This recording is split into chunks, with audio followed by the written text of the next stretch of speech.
Hi, good afternoon, everyone. Welcome to this another one in the series of the ZDL Group webinars. We'll just give it a couple of minutes to allow some people to continue joining, and then we will crack on.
Right, everybody, good afternoon. Hope you're all well. For those that have attended our webinar sessions before, welcome back. For those that are new, welcome.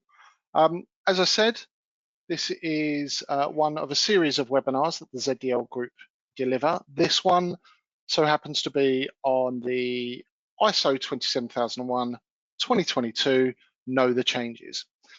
First, we'll go through some very brief introductions of myself and my colleagues who are supporting me on the call today, and then go through on what we're going to cover off. So just to introduce myself very quickly, my name's Dan. I'm the Group Chief Information Security Officer here at the ZDL Group. I have been here for near on 3 years now, but been in the industry for over 20 years and specialising in a number of areas. I will like to introduce my colleague, Steve. Welcome. Good afternoon. Hi, thanks, Dan. Yeah, I'm Steve Giacardi, and I've been working with ZDL Group now for just coming up to a year, and I've been working in IT for longer than I care to remember at this point, if I'm honest. And I'll introduce you and hand over to Kevin. Hi everybody, I'm Kevin Swatridge. I'm an information security consultant here at ZDL Group as well. I've been here for around about 4 years now, and specializing in things like implementations of ISO and ensuring that our clients are meeting security standards depending on what their business needs are. Brilliant. Thanks ever so much, team. Like I said, we're going to be overseeing the 27001-2022 changes today. We'll take a brief look back in time just to see how the standard has evolved over the many years it's been with us. We'll look at the main changes, how they are compared to the standards of yesteryear, specifically around the 2013/2017 standard. We'll look at those comparisons. The team will then go into a bit of an analysed deep dive into the new requirements, just to give you oversight and insight in regards to what you may or may need to implement within your organisation. We'll then give you an overview of managing that change, certainly around the timelines, the expectations of auditors, etc., and then just some final thoughts from us here on the call today. There will be polls throughout the webinar, so please feel free to submit your answers when they pop up on screen, of which we will dive straight in. So, an overview. What we'd like to know from you initially, though, is where are you on your current ISO journey? So there will be a poll just popped up now. Please feel free to answer those when that poll is there. Okay, so let's have a look. Let's have a look back in time, in fact. ISO 27001 hasn't always been named 27001. In fact, in 1996, it originated from an original BS standard, and it was then transitioned into the International Organization of Standards to give it its first ISO meaning. So the original was, in fact, ISO 1799, originally published in 2000. So it's evolved, and in 5 years, and as you know, and if you don't know, a lot of you will probably know this, but most ISO standards go through a 5-year life cycle. So as we can see here, in 2005, that went through its published updated life cycle. But it wasn't really until 2007 when the original security standard went from 1799 to what we know it as now, and that is 27001. So the original was 27001 2007, and probably the most popular standard we know now is ISO 27001 2013. This is really when it started to evolve into what businesses really needed in regards to requiring certification with a security focus. Minimal changes happened in 2017. There were a couple, but nothing of noted. It just went through its 5-year cycle. So brings us on to where we are now, and that is introducing 27001 2022. Now, the standard has been announced and released and published for a couple of years now, but that doesn't mean to say that the original standard isn't valuable. This is just in order to transition to what we like to see as a better standard for the evolving threat landscape. Looking at some of those main changes, again, the evolvement of the name has incorporated cybersecurity and privacy protection now to give it its full name: information security, cybersecurity, and privacy protection. This is really to align to things such as the DPA, the GDPR, the global alignment to more data privacy regulations that are out there. Probably the biggest and significant change is within the annex, or specifically 27002. There's actually been a reduction or a decreasement in the number of controls, going from 114 to just 93. Of those 93 controls, they have now been restructured into 4 specific control sections. So gone are the day of the 14 control sections. These are now very much within and embedded in 4 specific control sections. The Annex A has actually had 11 new controls added to it, of which we'll go through in due course. And clauses 4 to 10 have gone through several minor changes with certain elements of the structure of the ISMS, and again, the team will go in and have a look at those with you shortly. So putting 2013 stroke 2017 and 2022 in a direct comparison, we're seeing a significant shift and change. Whereas 2013 was very much business process led, it focused more around the processes of implementation of control rather than the technology. We're seeing a significant shift now and a focus around the cyber element, the more technical element of protecting and monitoring our data within an organization. Again, there was very much focus in 2013 and 17 on the governance structure, how your controls navigate throughout the business, the control owners, etc. Whereas now there's a hugely increased focus on technology control, and we see this as very much as a shift in direct unison with such other standards like NIST, so NIST CSF or NIST 853, for example. Again, as I mentioned before, 14 control sections have now been removed with 4 new control sections being applied, and again we'll go through of what they are very shortly. And again, doesn't mean to say that we've got less work to do. In fact, we've probably got more work to do in this standard. However, there are less controls of which we could, should, or maybe implement.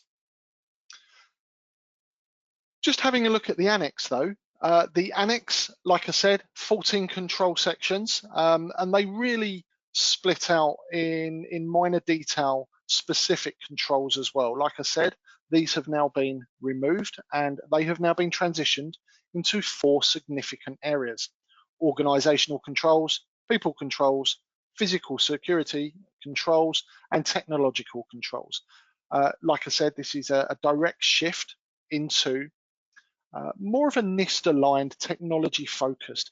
What it also does, and we believe, is identifies a simplified structure for organisations to effectively implement. Okay, what I'm going to do now is go into and analyse those changes. But before we start that, what I would like to do is, again, just ask you all a question. So, question to the audience, and when it appears, how many mandatory controls are there in 27002? Is it all of them? Is it only those deemed appropriate? My apologies. Is it none of them at all, or is it you're just not quite sure? Okay, so we've just gone through all of those controls. I'll let you consider those. What I'm going to do now is hand over to my colleague Kevin, and we're going to go through the changes to the clauses. Kevin. Thanks, Dan. Good overview of the changes so far. So if you can open that up. So we focused here on 11 changes within the core standard that may impact or does impact the way in which you may implement the standard. So there are some other text changes which don't necessarily materially change the way in which you would implement your ISMS in accordance with the standard.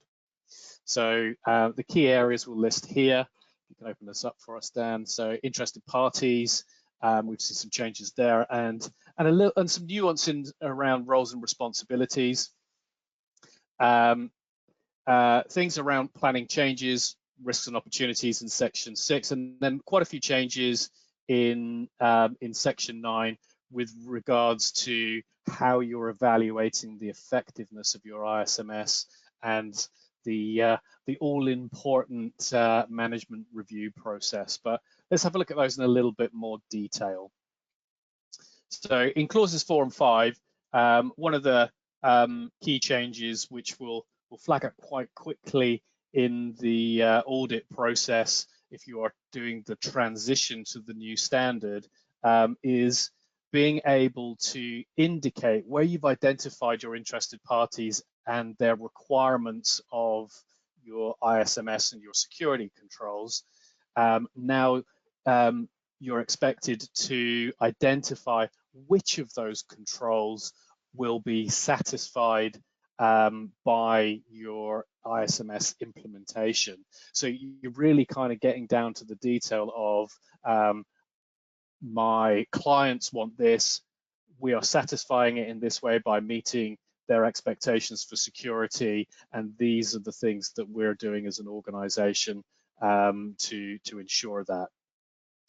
There's some subtle kind of language changes there in also in 5.3 around roles and responsibilities, but just a little bit more focus on ensuring that the organization understands the ISMS, where we have supported organizations with their implementations in the past.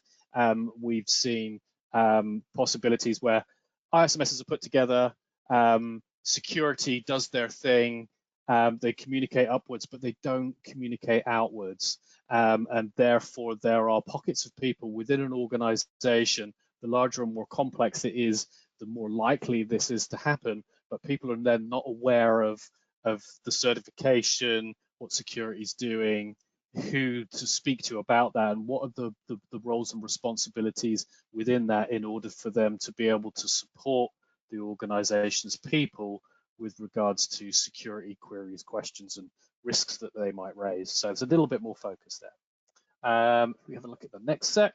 So with regards to clause 6, with regards to risks and opportunities, what we see is some subtle language changes to indicate there's a little bit more flexibility around the implementation of Annex A. So as Dan was explaining, we've got fewer controls, but they are broader and more complex, and in some ways more compound. They're less specific. It's not there is a thing, do a thing, more around an area of identity management and access control. They are broader, and therefore there is more capacity for organizations to effectively implement the controls and processes based on what their needs are specific to them, as opposed to you're saying that I have to do a thing, but that might not be relevant for my particular organization. So there's a bit more flex in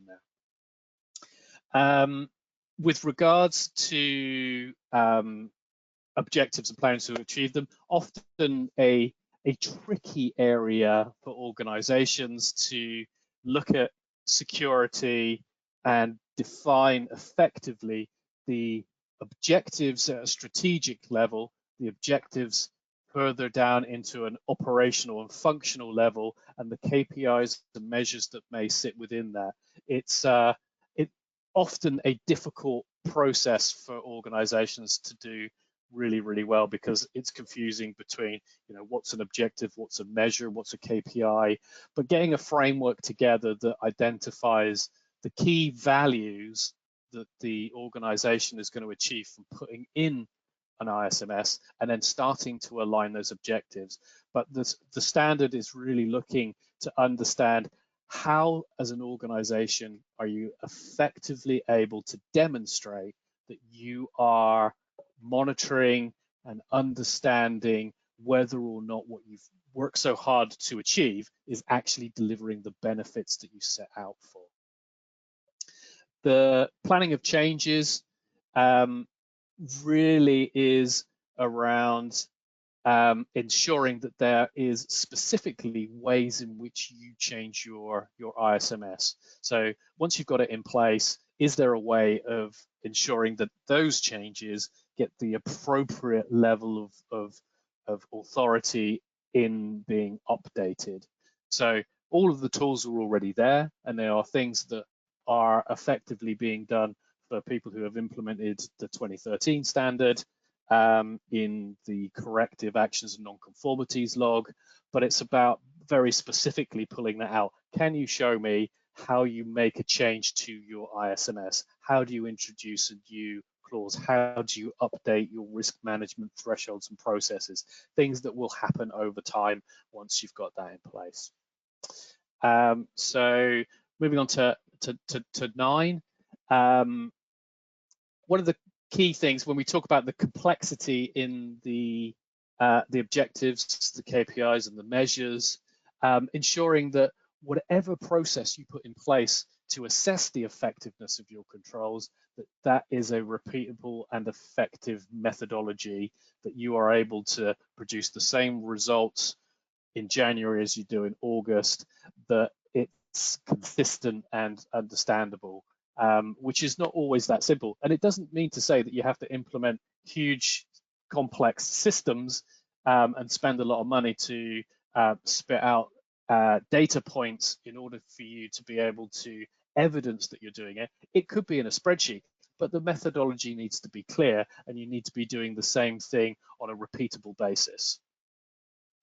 And some of that needs to focus also not just on the effectiveness of the controls.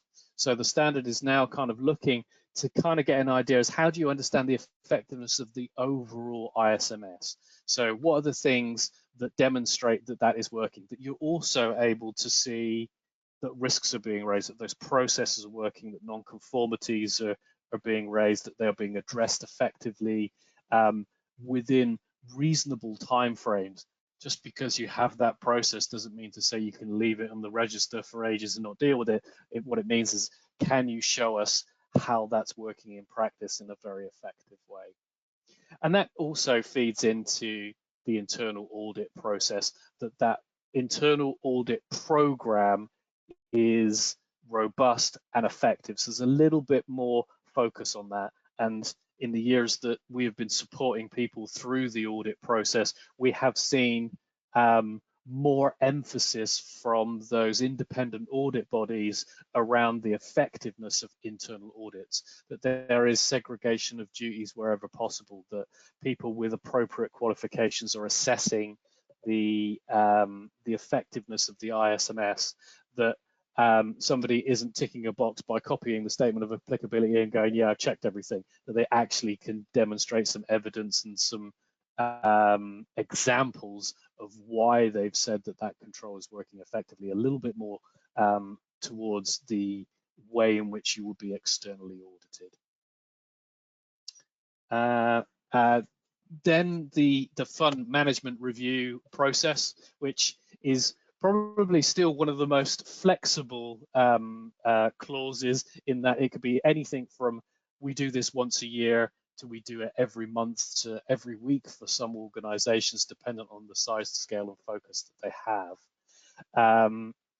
But what they're really trying to do is to pin that down and make sure that there is more consideration in the process, so the right people are turning up for those meetings, that it's not always been dodged by this senior manager because he always says he's too busy because it's the boring security meeting, that everyone is there and able to input effectively into course correction and understanding of the effectiveness of their security program. That also those interested party clauses that we put in, those controls and understandings of what they need, that whether or not those needs are changing. So they've just pulled that out to make that quite specific. And for those people that have been through the auditing process will know very well that auditors will check your agenda and tick off the list of things that you have discussed and ensure that all of those sub-clauses are covered. So there's an extra one to add in there to ensure that there has been a discussion point around, has their need changed? Are we still meeting that requirement? Are any updates required?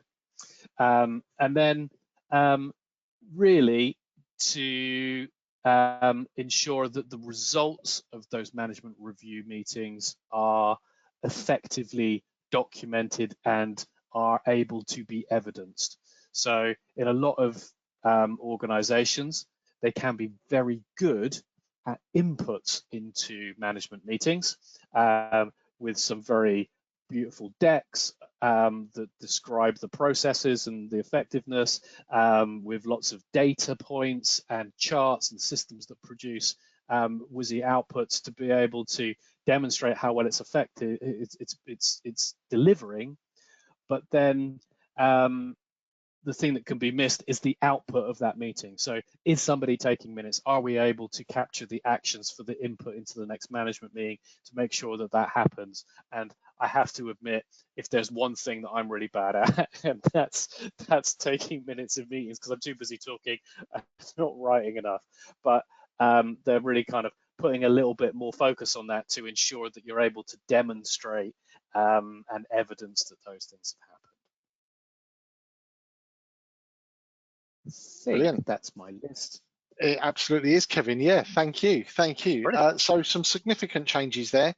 Again, nothing that organisations potentially are not already doing. It just needs to be more emphasised in this standard in a particular way. We asked a question earlier, and those that voted, thank you ever so much. We asked how many mandatory controls are there within the 27002, so the Annex A, are there? It was a bit of a quick trick question, and actually none of you got the answer right, but it's actually none of them. There are no mandatory controls in ISO 27002.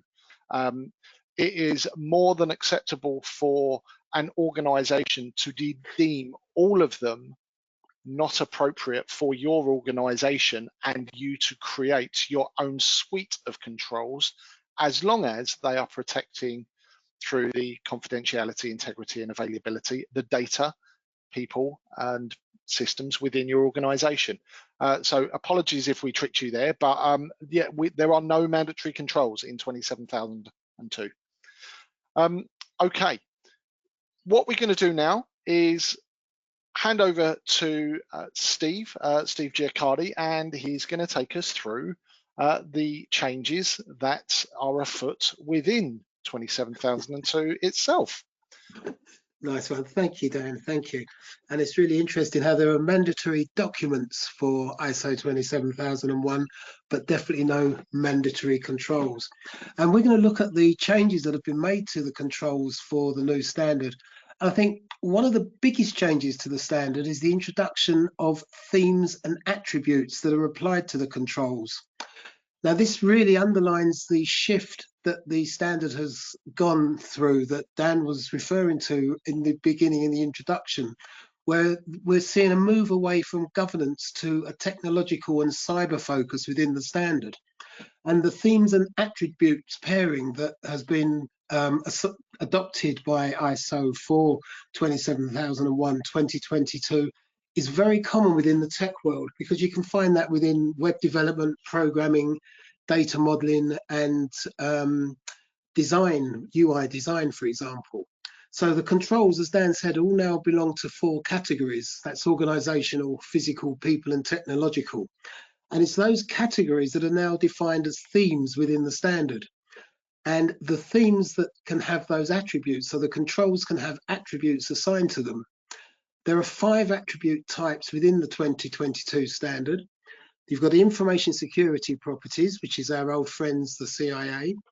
We've got control types, of which there are 3, preventive, detective, and corrective. You then have operational capabilities, and this is a great big long list that basically defines the main area where the control will be operating, such as governance or asset management and business continuity. You've then got an area that they've termed as security domains.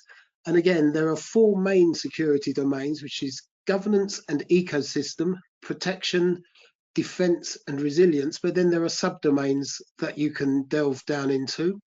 And the last one, which really ties the ISO back to the NIST Cybersecurity framework that, again, Dan was mentioning in the introduction, is the concept of cybersecurity concepts, the attributes of the cybersecurity concepts, which surprisingly are identify, protect, detect, respond, and recover, which, as you're all familiar with, will recognize directly from the NIST framework. And the standard states that these attributes have been selected to be as generic as possible so they can be used by as many different organizations as possible. But they also allow companies to create their own attributes if they want to. So again, as Dan was explaining with regard to the controls, the attributes that a company has, they can design their own if they feel that the attributes that are available aren't meeting their needs. So looking at these controls, if we look at the first new control here, which is A57, the threat intelligence, taking the attributes that have been applied to that, you've got protective, preventive, detective, and corrective. I personally hate the word preventive, but there we are. And the information security properties that that control now has, or the attributes that it has, are the CIA.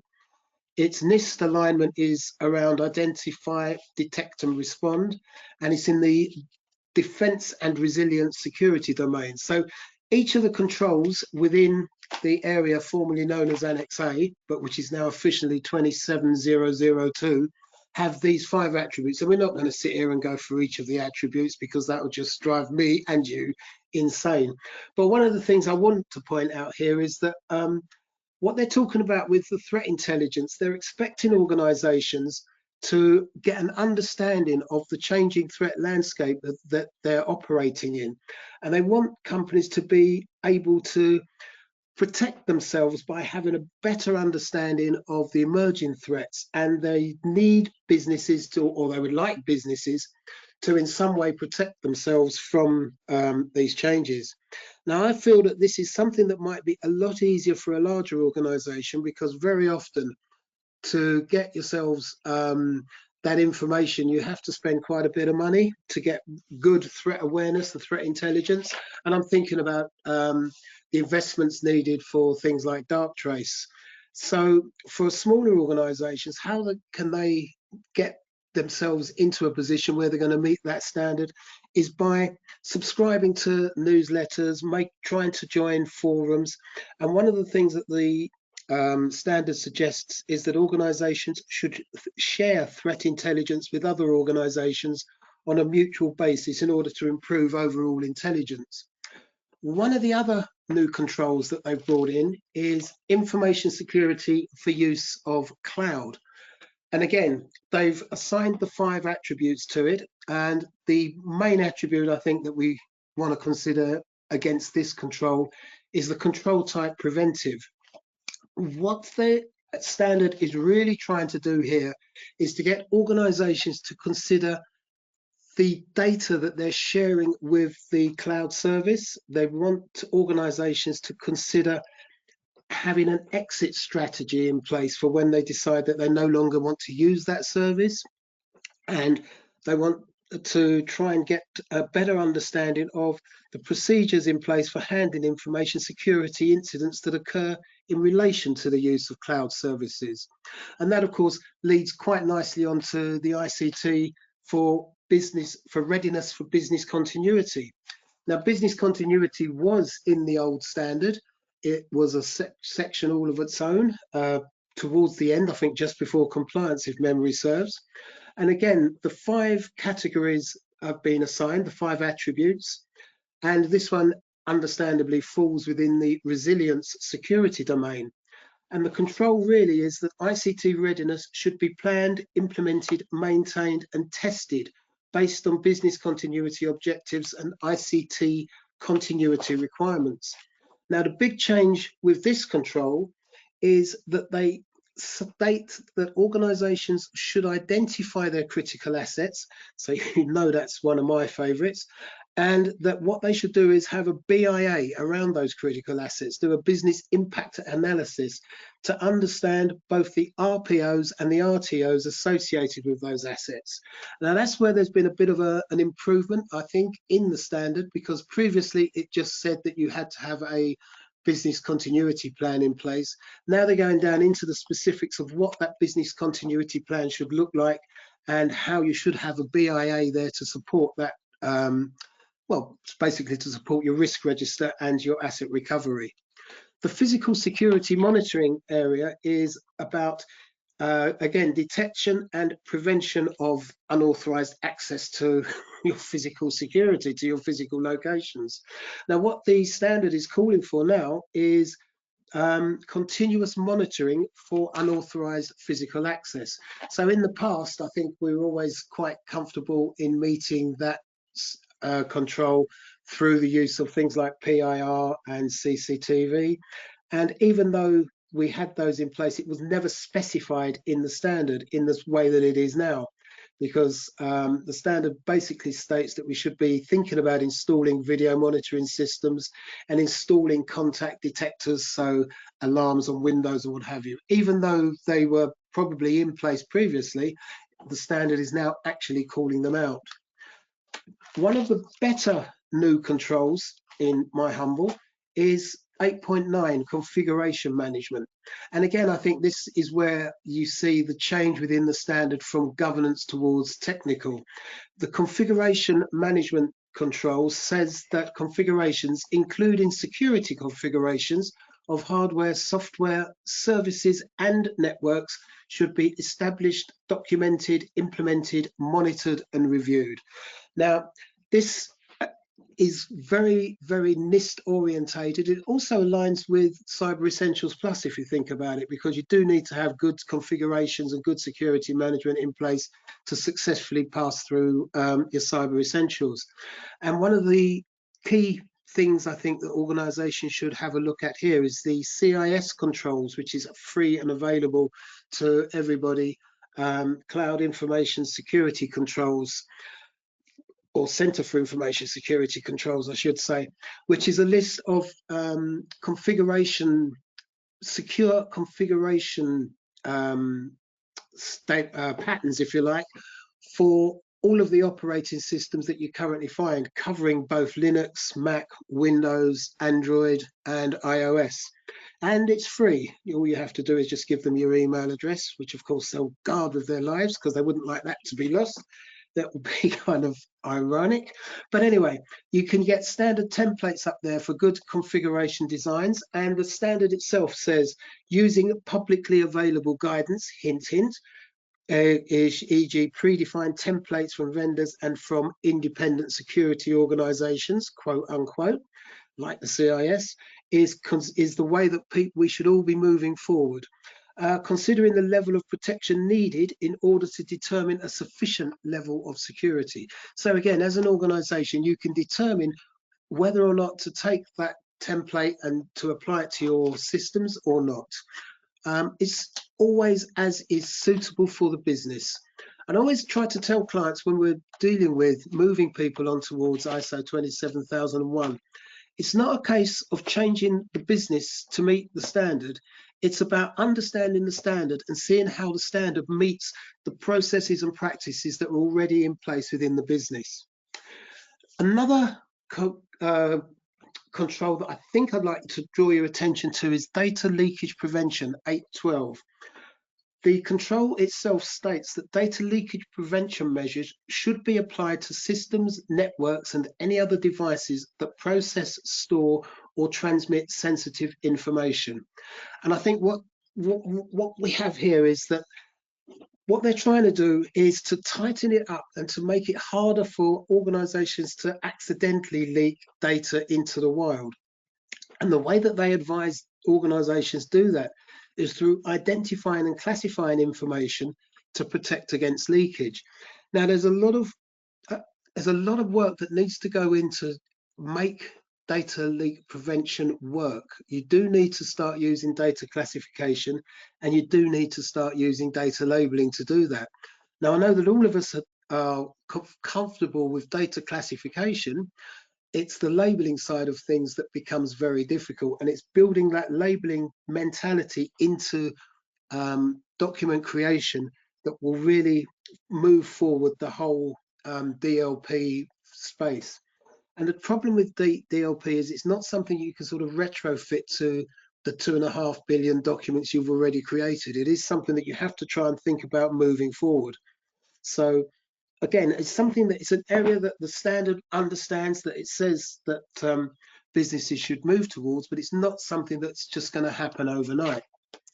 The rest of these controls, web filtering, monitoring activities, and secure coding, are all sort of variations on the controls that existed, and just really go down into a little bit more of the specifics of what they expect organizations to do to meet their information security requirements. I think that's all I've got to say on that, Dan. Brilliant. Thanks ever so much, Steve. And as we did before in the previous, again, very brief synopsis there of the definitions and purposes of those new 11 controls, of which Steve's just explained to you. Again, these will be available to you on our website as well, so should you need to come back and refer to any of these at any point, please feel free to do so. It's always a good reference point to know and understand and pinpoint those controls that are required to be implemented further.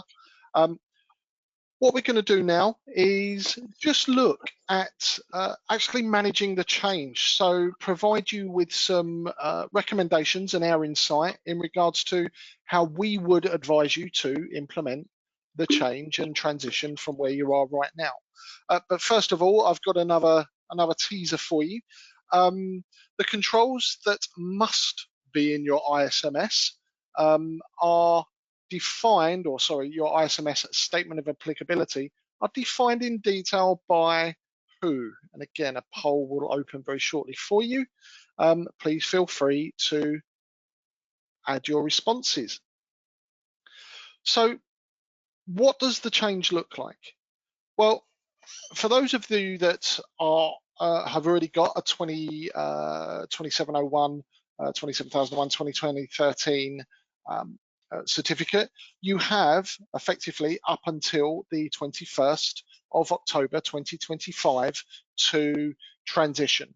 Now that means on the point of your renewal or your maintenance visit, whatever that may be, you will be required to be ready for and have transitioned ready for audit to the new revision.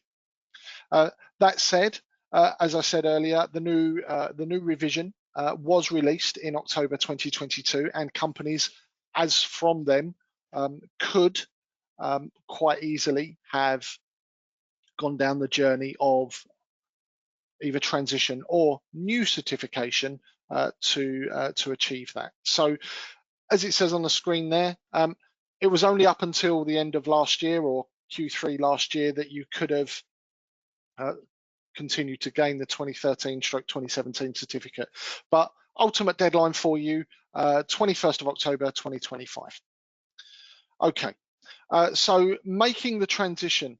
Few things that we believe in the team here that are absolute slam dunks for you to consider. Again, being on this call, researching what the new standard applies and how to determine what changes actually mean to you as a company, you as an organization, is critical. So first and foremost, go and grab yourself a copy of the new standard, distribute it to those that may have controls that you require them to be updated with, and know and understand what it means for you. Check the impact. Ultimately, the new standard brings change. So perform a gap analysis against where you are right now versus the new standard. Identify those gaps.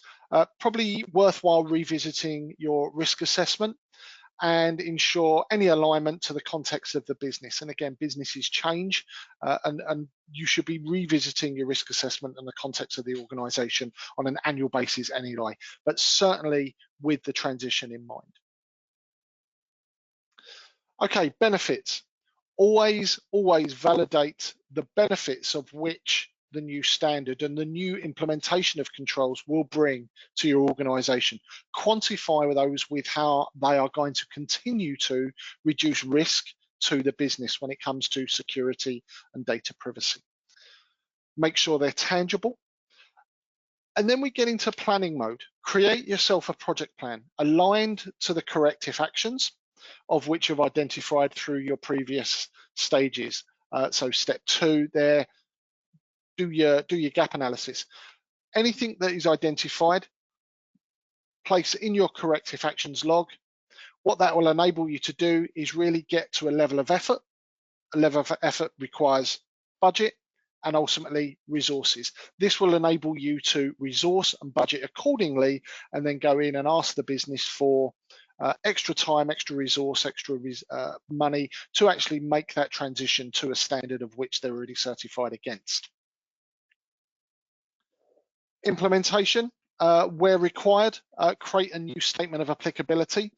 We're recommending create a new statement of applicability rather than update your own. You absolutely can, but with the significant changes across the 14 into the 4 control sections, and with the wording changes and the additional controls, we're recommending that you probably create a nice, fresh new. You can transition where your current controls align, absolutely, where you partially or fully implement them, or where there is a gaps associated. Gather the evidence that you need to support the inclusions of the new controls, and if anything, the rationale of exclusion. So really, a nice rounded statement of applicability requires to be updated. Again, independent internal audit. We always recommend that if you are marking your own homework, there may be elements of things that you miss. If you've got an internal audit function and that function has some security expertise within it, then fantastic. But we always advise, try and identify somebody independent of the ISMS, but with security know-how to actually audit what you've implemented. And lastly, go out there, get that audit booked, and what we all hope is achieve the new certification. And once that's all done, you can bask in the glory that you are now ISO 27001-2022 certified. But of course, as we all know, and everybody that's run an ISMS previously, the hard work of maintaining it now begins. I want to bring the team back in here, because what we want to actually do as well now, that most of the team here, in fact, all of the team here are auditors and implementers of 27001, specifically the 2022 standard. But we've had the privilege and sometimes disprivilege of working with many an auditor. So I really want to open this up to my colleagues here. And guys, as auditors, or with your experiences of those being audited, what can we expect? Well, I think what my big takeaway from the audits that I've undertaken and had to do is that it's really, I always say you start out from that statement of applicability, and the auditors will always go to the statement of applicability to look to see what controls you've specified, look to see which controls you've said are included and ones you've excluded. And they usually seem to focus on the ones you've excluded, and you have to have a really good rationale for why you've excluded those controls. I don't know what you think on that, Kev. Absolutely. You could spend more time trying to understand why you've chosen not to do those and to implement certain controls. And hopefully the answer to those questions are usually quite straightforward, especially when it comes to things like development. Do you development? No. Well, then there's a whole bunch of controls you can take away. But where there is an arguable point, they can be argued. So I think the takeaway there is to be really confident that there is a clear rationale that you can describe as to why you've chosen not to put that control in place. Yeah, 100%. And then the effectiveness of any changes, it's making sure that you have a really good audit trail for things like your management meetings, your KPIs, and your the things that you've said that you're measuring and monitoring to determine the effectiveness of the ISMS that you're trying to implement. If, for example, you're saying that you're going to have a new remote working policy, and the policy is going to require that everybody uses the VPN to log in, make sure that you can somehow prove that you're getting those people logging in on the VPN and show that it's effectively cutting down miscommunications or something, whatever it is you've determined is the metric that you want to look at. Yeah, absolutely. And when you mentioned those changes in the implementation of the new statement of applicability and its subsequent controls, that needs to align to your risk plan, and that at the point that you have updated your control set, if that's the approach that you're taking, that you are then ensuring that those controls can be aligned to the risks that you're treating. So it could be a very easy oversight to not update your risk methodology and your risk register to ensure that it is identifying the new control set. But it's quite likely, if not definitely, that auditing bodies will focus on these things because they want to see that the changes that you've implemented are fully robust and closing the loop on the critical processes within the ISMS. Yeah, that's a good point, Kevin. I think that as well, that also ties into that requirement to do BIA on critical assets, doesn't it? Because they've actually called that out within the standard that you have to, as part of the business continuity, you have to do that critical assessment and then do your BIA, which should then, so if there's a risk identified, make sure that the risk that you've identified on your BIA, your business impact assessment, is on the risk register. Because I've been seeing people get caught for that. And of course, look at your statement of applicability. Make sure that your new statement of applicability has got the 4 themes or the 4 control areas: the organisational controls, technological controls, people controls, and the physical controls. And What's the Absolutely. Lastly, but not least. evidence? If you say you're Evidence. doing it, prove it. Yeah, Absolutely. absolutely. I think the biggest element of all of this and what an auditor will expect to see, as they will in previous standards, is evidence. And actually, it's often the differentiator between minors and majors in regards to findings is what you produce as evidence. If there is a lack of, it doesn't show that you're ultimately doing what the standard says, and that is being in control. Again, we asked you a little question earlier, and thankfully nobody was caught out by this one. The controls that must be in your ISMS statement of applicability are defined by who? Yourselves, your organisation. Otherwise, they are deemed not appropriate, of which you can omit them. Brilliant. Well, look, thanks ever so much, everybody. What we want to do is just leave you with a couple of final thoughts from the team. We'll pop these up now.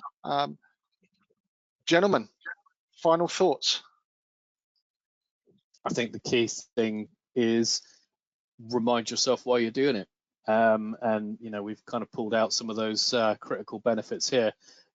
Whether it's 2013 or 2022, we choose to put this framework in place to our organisation in order primarily to get the best practice when it comes to information security, to tell ourselves and the world that we are doing a good job and we're protecting the organisation and its data effectively. And that's, for me, the critical reason why we choose to put ourselves through this process. Absolutely. I think for me, I'd like to just say that the experience I've had of working with small companies and helping smaller organisations achieve ISO 27001 accreditation, for those smaller businesses, it's probably been one of the best investments they could have possibly made, because it's opened doors to bigger businesses that they previously would have been overlooked for when they put in tenders. So it might be expensive, but I think it pays off in the long run. Yeah, I think that's a great one to finish on there, Steve. It is absolutely. It does enable. It's a business enabler. Absolutely. Well, we'll leave you with a thank you from me and my colleagues here. So, lastly, thank you ever so much for attending. Any kind of final thank yous and goodbyes, gents? Yes, thank you, Dan. Goodbye. Brilliant. Well said. Brilliant. What we will leave you with is just some information regarding our next webinar. That is the weakest link in the chain in regards to supply chain risk. Attendance for that will be released shortly, and please feel free to sign up and get more insight into that. Lastly, thank you so much for your time this afternoon, and we look forward to speaking to you soon.